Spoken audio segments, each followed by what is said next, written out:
Men 1961-yil tug'ilganman. Jalolobod oblasini Suzoq rayonidan keldim. Shu prostata bo'lib 2-3 yildan beri og'rib yurardim. Shuni yana tekshirtirayin deb kelgan edim. Yana mochavoy puzirida tosh bor ekan deb shunaqa diagnoz qo'yildi. Shundan men Avangard klinikasiga keldim. Birinchi qo'rquvlar bor edi. Qanday bo'larkin, og'ir o'tamikan operatsiya deb. Yo'q, Allohga shukr. Men ham YouTube'dan bu yerdan ko'rib yurardim. Vrach Kambaralini operatsiyalarini nimalarini YouTube'dan. Baribir ko'nglim ishonmasdi bu narsaga. Og'riq bo'lsa kerak yo boshqa deb. Boshimdan o'tkazdim mana.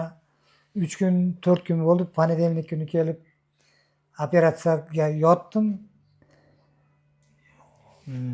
Men kutgandan ham a'lo darajada yengil o'tdi. 1 soat chamasida ham toshni olishdi, ham prostatani operatsiya qilishdi. Allohga shukr. Shu bolalarda boriga shukr. Vrachlarda.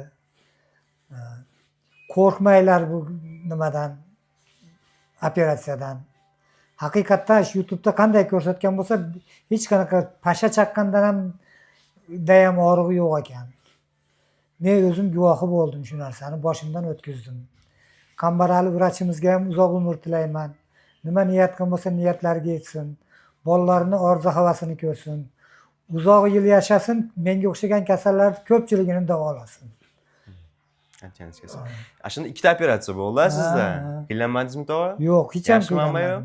Yengil. 3 kunda chiqib ketyapsiz уже, mana xudo olasa. 3 kuni bo'ldi, bugun ketyapmiz. Yaxshi, xo'p. Mayli, katta rahmat sizga ham. Og'rimang. Nima niyat qilgan bo'lsa, niyatlilarga yetinglar. Amin, rahmat.